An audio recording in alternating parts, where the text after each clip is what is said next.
Okay. Hey, everybody. I'm here with my new friend, Yvonne Hudson. She is a strategic marketing, communications, development, and PR consultant and partner with New Place Collaborations. Thanks for taking the time to talk with us. Thanks for inviting me. So, how are you doing amidst the chaos of the day? Well, I feel like I'm calling a bit on my theater background where you have to be ready for anything to happen. So I'd have to say that that's been helpful for improvising, remembering what else you need to do to take care of yourself, and basically, being ready for things that are going to change day to day. That's very much what I think this has felt like for all of us. Absolutely, yeah. Being very adaptive and flexible, excuse me, to that adaptation seems to be the recurring theme, at least for me, but many others as well. So I'm curious to learn more about the type of work that you do and New Place Collaborations. Could you start us off with just kind of detailing what you do and, generally what a typical day looks like for you? Absolutely. Well, our work over the past 10 years really has evolved from our connections in primarily nonprofits, small and new businesses, and has grown from happily referrals from clients and projects to often the next things. It's given us an opportunity to use our skills. There are two of us, and our skill set ranges from training and running workshops, hands-on communication, perhaps in conjunction with staff members at organizations, and creating the bigger strategic communication plans, marketing, PR, development communications. Um, our background is eclectic in a sense. My background has been primarily in staff positions in arts organizations and higher education prior to focusing on project work. And my partner's background began in training and product and brand management in the beauty industry, taking projects that are driven by the brand promotion and the product promotion. Lynette Assen is the other half of New Place, and her background encompasses large venues, beauty shows, hair shows, venues like the Javits Center, which now at this time in history is being transformed into a public hub for health supplies and services. So it's been very uncanny with what's going on right now to see the spaces where we've worked on events so dramatically changed and repurposed. But in terms of our name, we developed our name because we realized that our collaborative approach working in the arts, in the beauty industry, was really what we were doing. We chose that name because we often work alongside the staff members in organizations with their event planning, promoting. We often end up sitting in event planning meetings, not just doing the promotion, but actually contributing to the shape of the event. We're doing that right now, for example, with a nonprofit that we work with for a number of years. It's moving their main fundraiser online shortly. So that will be an interesting exercise, kind of drawing on a lot of our experience, not just promoting it, but helping to perhaps reinvent it. So you've got a shop that, you have a full range of services. You have a wide variety of capabilities. I love the fact that and this is self-serving, but I love the fact that you're serving arts organizations, because that is a huge part of my background as an art and design professor, but also, working with arts orgs and helping them do fundraising and grant writing and things like that. So thank you for supporting them, because they need it now, certainly more than ever. How do you feel about a lot of, especially amidst the outbreak, a lot of arts organizations are having to temporarily close or shutter completely? What are your thoughts on that? Well, I think it's calling on, as Shakespeare likes to say, one of my life inspirations, calling on all of us to use the force of our imagination to do things that are very new and different, primarily online, of course, So while we are really dismayed to see colleagues being furloughed and performances canceled as we know them, what has been inspiring is seeing how people are stepping up to present programming online and Hmm. to stay connected to their audiences, to keep them engaged. And I see it as a opportunity to expand audiences. I think the arts will look different in a lot of important ways as we emerge from this. And perhaps some of what we're doing right now are things that we should have been doing all along, because there are a lot of opportunities to reach audiences that are overlooked. Hmm. The elderly who can't go out in the community as it is. I work with Pittsburgh Shakespeare in the Parks. They're one of the groups that we do promotion work for. And Lynette and I had both served on the board for a number of years. We go to one of the senior residences in Squirrel Hill, for example, and read Shakespeare. But that's sporadic and Right. not always monthly. So that's just an example of the kind of outreach that sometimes arts organizations are stretched to do in person. So I think it will be interesting to see what we might be doing better when we Yeah. emerge from this, and what we might be doing more thoughtfully and efficiently as well. We'll see.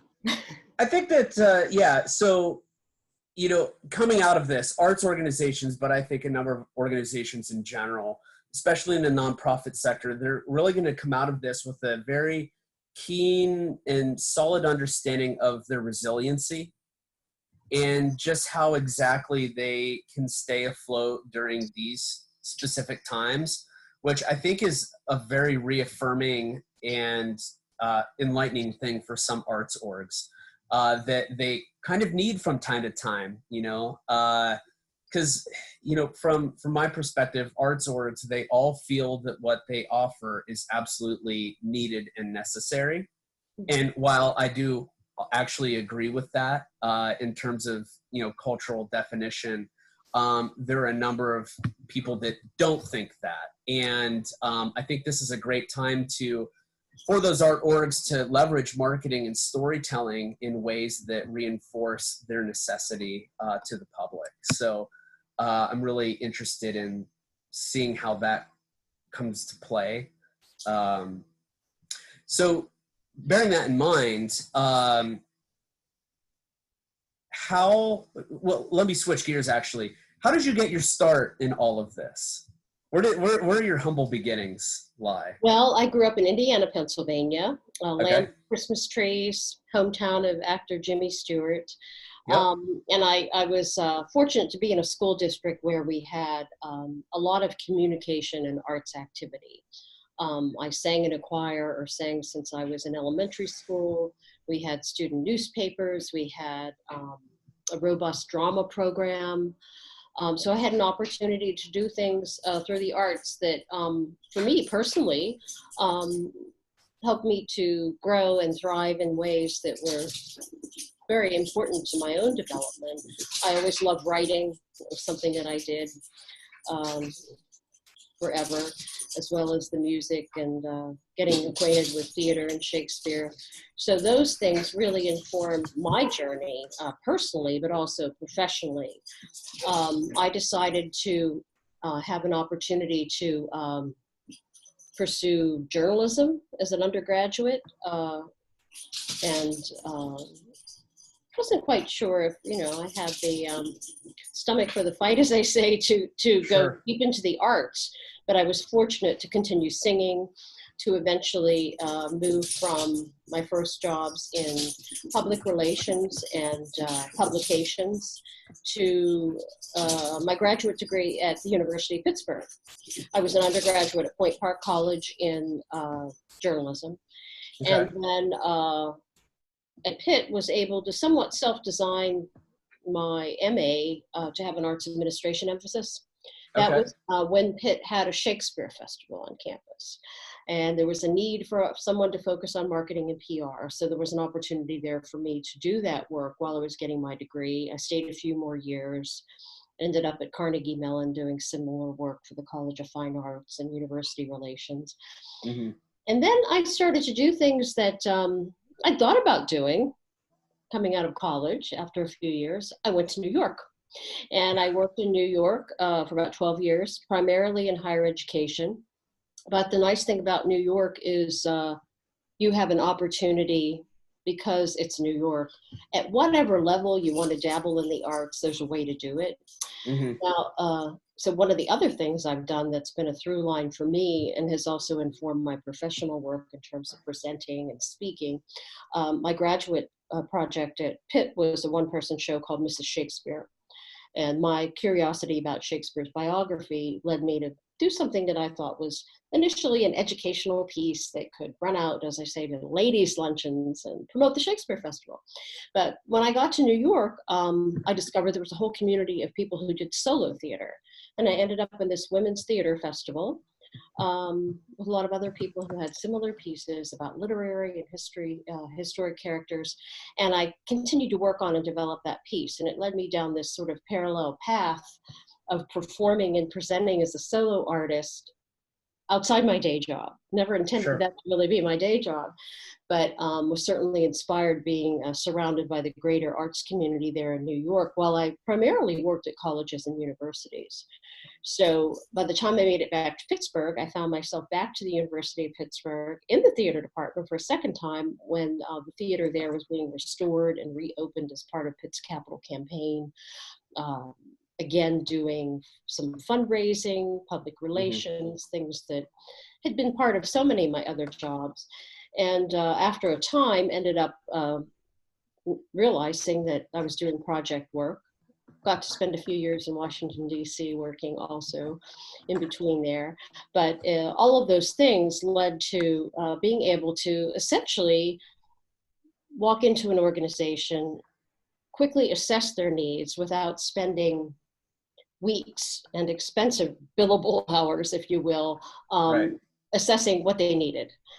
And we've been fortunate to work with a lot of clients who have an idea of what they need and can articulate that. And then we've jumped in and kind of hit the ground running and being able to get to work on their behalf. So that all of that eclectic experience has really paid off in a lot of respects. We've done a lot of work for the Bayer Center for Nonprofit Management, which is part of Robert Morris University. Mm-hmm. And that's been a wonderful opportunity to do everything from marketing and public relations for events and some of the important research they do about the nonprofit sector here in Southwestern PA, as well as doing a lot of teaching and training in their menu of classes there. So it's been more eclectic activity, but it's all been supportive of a lot of interesting and innovative nonprofits and arts organizations, as well as some very unique businesses. So you've really seen the whole spectrum of things in a variety of different places. And, you know, that kind of experience is very informing on, you know, entrepreneurship. So you're running your own practice. You're not working for colleges and universities or nonprofits. You're doing your own thing. What's that experience been like for you being an entrepreneur?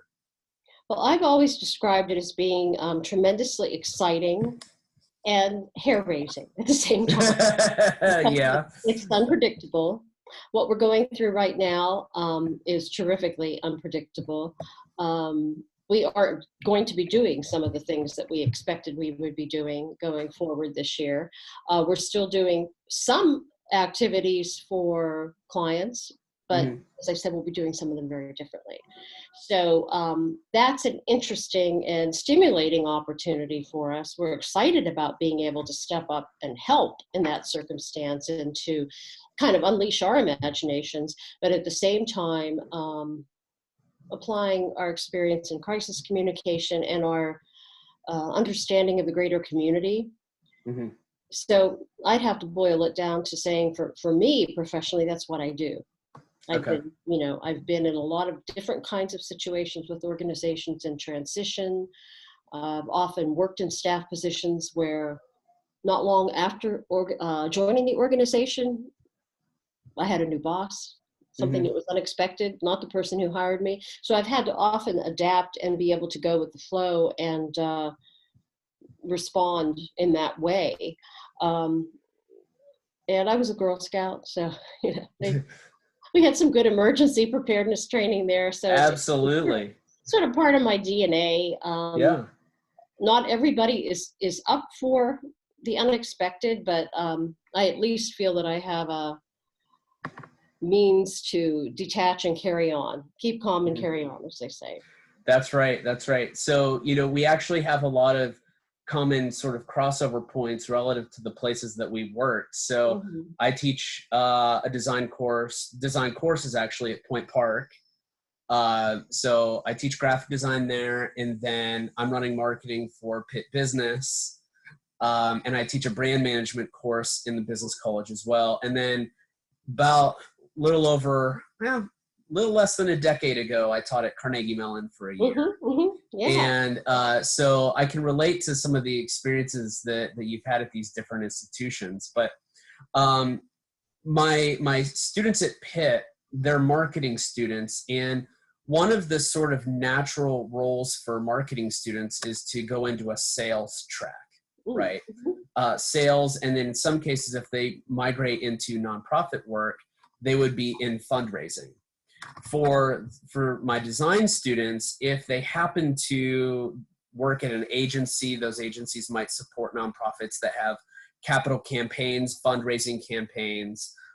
They may even volunteer or donate their time to produce that type of campaign work. And, for me, I spent a lot of time doing pro bono or really cheap campaign work to raise money for arts-based nonprofits. And I'm wondering, from the fundraising aspect of things, what's your strategy? What's your problem-solving process here? How do you get a nonprofit to understand their weak points in fundraising and then help them resolve that, and then ultimately communicate that out to the public with the intent of bringing in the money?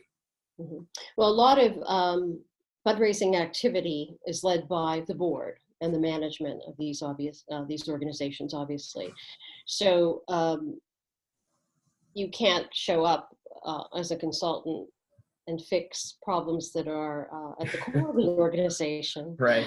You're always looking at the makeup of the board, who can do what, who knows who, and those relationships are so integral, especially at the top tier, I think, of individual fundraising.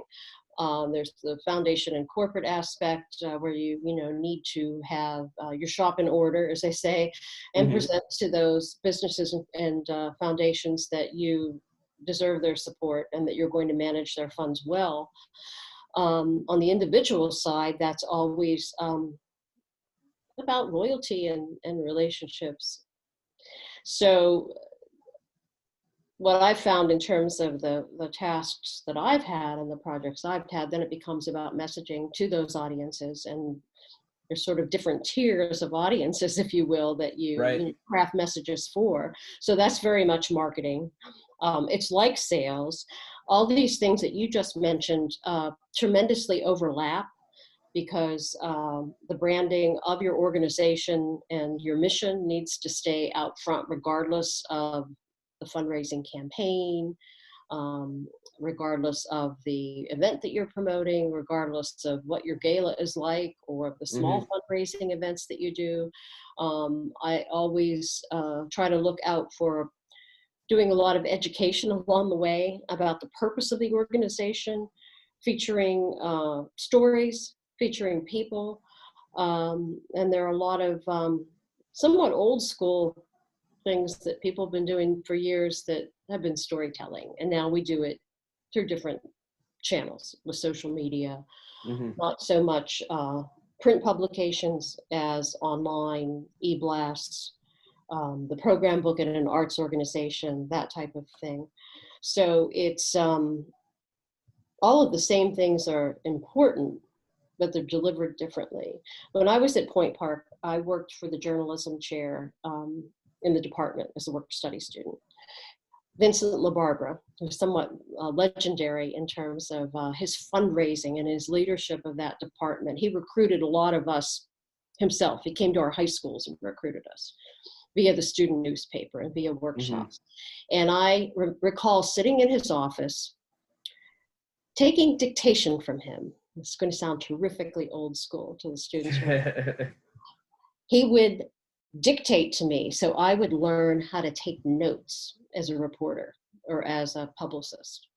Mm-hmm. And talking amongst ourselves, the students realized that's why he was doing this. It wasn't about taking a letter. It was about learning to create your own kind of shorthand so you could attend a press conference and scribble and walk away and have something, that you could transfer into a story or a report.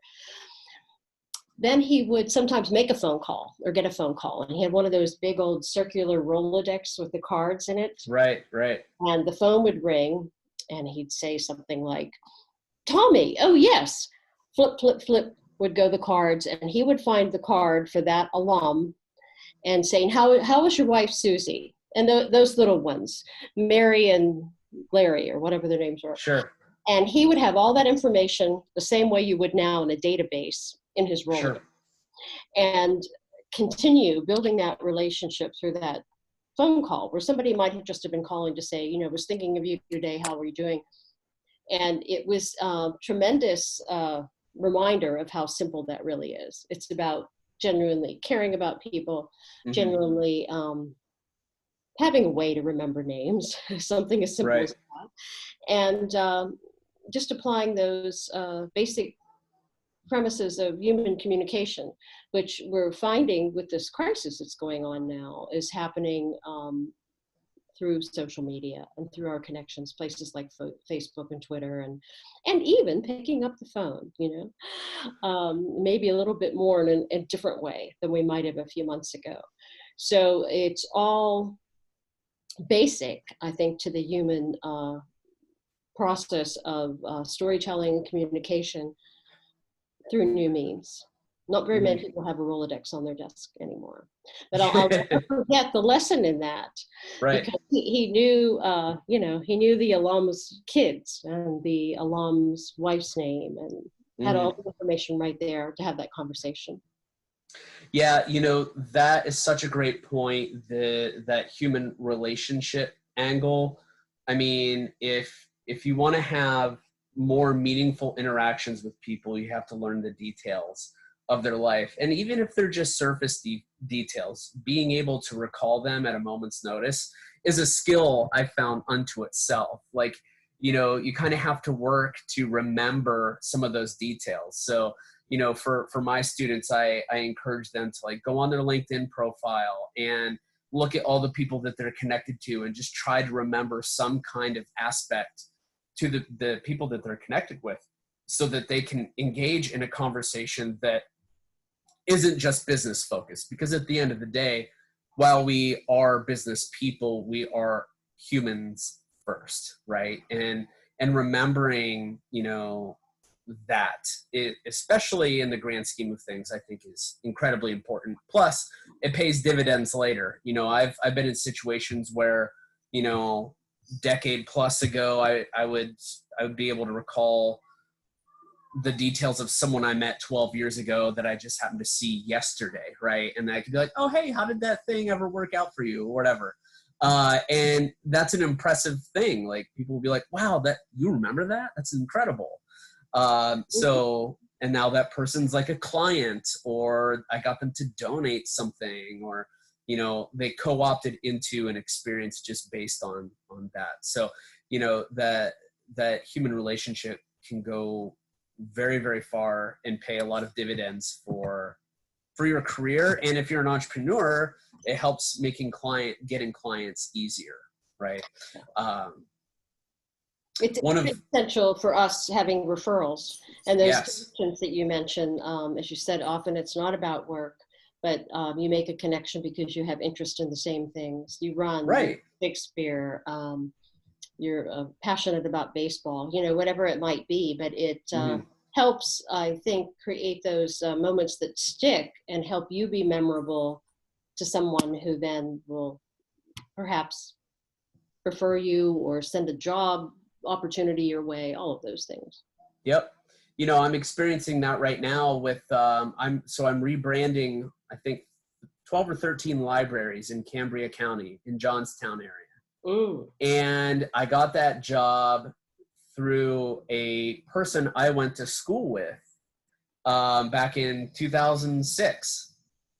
And it just goes to show you, like, you maintain those connections, it can pay off later. So switching gears a little bit, we're almost towards the end of our time together. I'm wondering what your suggestions are for graduating seniors getting ready to enter the field. What kind of things would you tell them to either prepare for, or how to handle themselves, or even just recalling what was told to you when you were graduating? What would you share? Well, one of my first pieces of advice would come from Shakespeare. Be true to yourself, stay true to your passions and the things that are in your heart that you think are important. And nurture them, because that makes you unique and that makes you the person that you are. And if that's something like I've experienced, singing in a choir, I've done that almost constantly since I was a child. And it's, for me, sort of a touch point that keeps me balanced. If it's, spending time with children, if it's spending time with family, stay attached to those things that are part of you, that are unique to you. I think that's important. In terms of job search and preparation, I think what we just talked about is very important. Maintain these connections and relationships. It's a little easier to do because of some of the tools we have online, like LinkedIn. I've been finding during this past month especially, I've been checking in with people via, personal messages on Facebook and LinkedIn when I think of someone. Or the other day I decided I'm going to send a note to my contacts and friends who are named Karen. Realizing I had a handful of those. It was just a way to kind of touch base with those different contacts who I know from very different, personal and professional situations. But it gave me a way of just kind of saying, I checked in with some people today. But we ultimately should be doing that all the time, and professionally we should be doing that. And I do love that a platform like LinkedIn allows us to ask people to recommend us and refer us, and to post something about us that's very specific to how they know us and what they thought of our work. I think that's a great resource. And one of my pieces of advice would be, everyone should think about, well, who are those people for whom I might want to get a reference letter, or someone who perhaps we've connected with in a unique way. And we'd like to have that reflected there. What does that say about us? What does that say about how we work, how dependable we are, what we're like when we just volunteer and help in the community? Right. As you said, some of these things that we do pro bono and as volunteers are important, and do say a lot about who we are and why someone might like to hire us. And that's a way to have at least a suggestion of that there, where people who are recruiters or who are thinking about calling you to set up an interview, they have your resume. What else do they want to see that's not on your resume per se? Right. That's always important. One of the pieces of advice I always had on the communication side was, to always have my portfolio in order, or my samples where I could access them. Now you can do that online so easily. And you might have some print publications, depending on what some of your projects have been, but there's such an easy way now to showcase those digitally. You can do it right in LinkedIn, which I think is fantastic. You can post a video that you worked on. You can show a publication. And there's some really simple, inexpensive ways to do that too. You probably share those with your students, but Issue is very easy. And you can have your own sort of online portfolio with some of those types of platforms. I think that's very important. In other words, get your ducks in a row and have even a website about yourself. Right. I'm thinking of young colleagues I know who do everything from fashion design, graphic design, actors, people who have a website. And that's great because you have a home base that you can send people to, a place where you are represented professionally. Those would be some of the things that I would recommend. Yeah, and thank you for saying that, because one of the things that I talk about in my classes is how you are perceived as a professional. So, you know, especially when it applies to brand management, essentially you have to create your own brand and you have to manage your perception, your brand. And if you're really good at that, people are going to take notice, and they're going to want to invest their time in trying to figure out what that brand is. And you have to do things to keep it sustainable, not just, you know, in terms of activity, but just to keep it interesting, you know? So offering those little details on your LinkedIn profile or sharing those little bits about your life helps round out the profile. And ultimately it makes, I think, employers interested in wanting to spend time with you, because the people that we work next to every day, you know, they see you more than they see their families, and they want to make sure that if they're going to be stuck at work all day, that they want to be surrounded by good people that make them better. And that's part of the sales tactic, I would call Yeah, it. absolutely. Yeah, so. And the other thing I would add is what I found in my journey has been sometimes the things I thought were very coincidental or not as meaningful because it was something I ended up doing unexpectedly.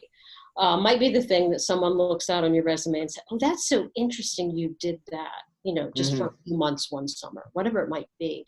So think about those unexpected experiences as something that will be valuable. You might not have any idea immediately, and you might be frustrated because you had to take that part-time retail job that you were trying to well,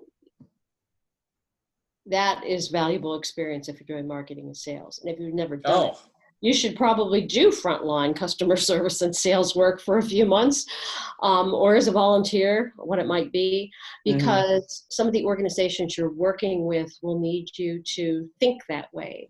Yes. To help make sales and to help them Absolutely. with their sales force with messages and procedures or whatever it might be.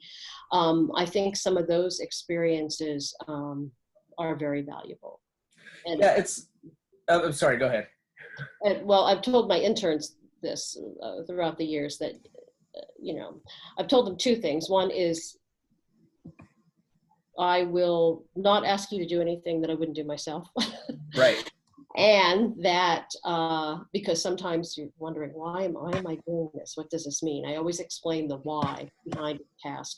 But on the other hand, I've also stressed that to them, what I said about those experiences where you might be hesitant, where you might roll your eyes, and you have no idea why I'm doing this.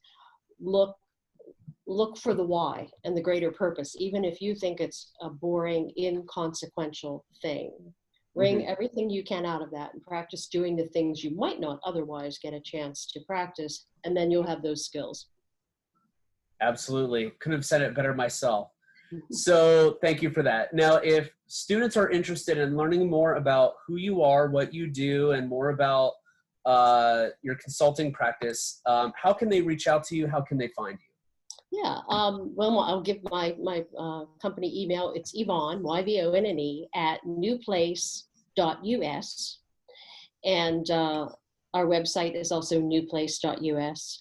We have a Facebook page, New Place Collaborations. And if you happen to be a Shakespeare fan, I also have a Facebook page for Mrs. Shakespeare, my solo show and my other theater projects. And a side note is that New Place, the name comes from the name of Shakespeare's home. It's the name of the home that he purchased for his family once he was a successful writer and playwright.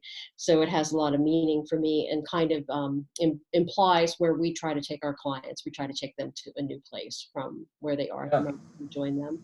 So that might help you remember New Place. So is it "To thine own self be true"?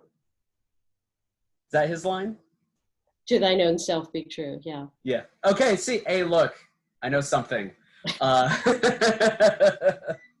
Cool. Well, thank you very much, Yvonne. We really appreciate it. And hopefully we'll check in with you, you know, after the semester ends and see what's new. Thank you so much for having me. I look forward to hearing from people who see the video. We'd love to connect. Excellent.